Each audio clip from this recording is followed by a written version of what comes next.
abducted and the 3 weeks after, is it still vivid in your mind? Oh, I remember every minute, unfortunately. But you get to a point where you have to put it someplace so you can live your life and live a fulfilling life and not just be sad all the time. I can't imagine the grief you must have experienced, but you turned that into advocacy. What did you do after Rachel's death? You know, as devastating as it was, I felt like, how come I didn't know more about this? And so just set out to inform people, spoke at national conferences, and taught about fingerprinting and the importance of having your own set of fingerprints. As in our case, we needed something like that. Just being involved. We got involved in legislation. And speaking of that legislation, most people have heard of the Amber Alert, right? It's all across our nation.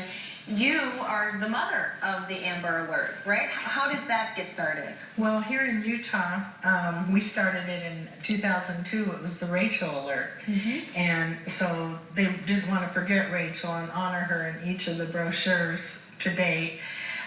It was the Rachel Alert that went out when Elizabeth Smart got kidnapped on June 5th. So that was such a huge story. Everybody was, what's the Rachel Alert? What is this? And they wanted to know about it. Well, only 9 states had an alert at this time, and they were different names. And so she was kind of our rep for missing children, if you will.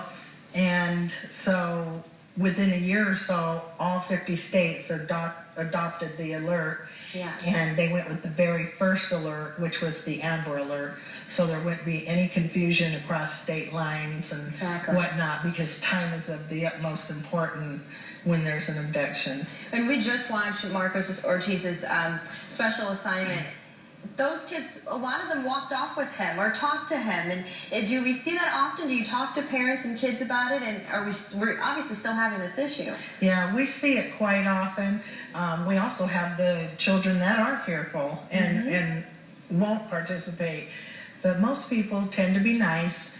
And of course, if they're trying to get a child, they're going to be really nice. Right. Because they don't want them to scream. And, yeah, Candy was Rachel's lure. She thought she was going to get bubble gum. And he lured her to his car, which was about a football field away. And as she got closer to the car, she stopped.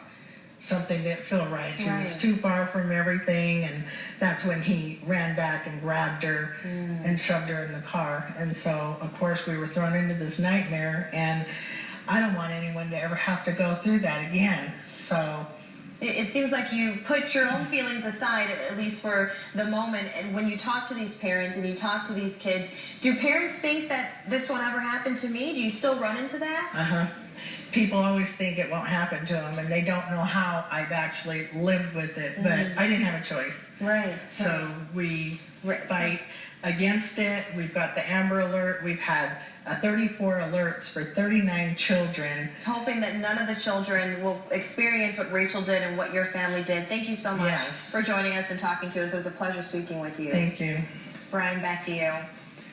You know, there's something Good else job. that That was affects Elaine children. Runyon Simmons, our Over SHERO of education recorder. mandate called Common Core. Seen on It's a new TV standard for today. math and English, and it's getting a Good big job, Elaine. response on our Facebook We're proud of page. you. Go, Cindy SHERO. Bowsville, Skillicorn right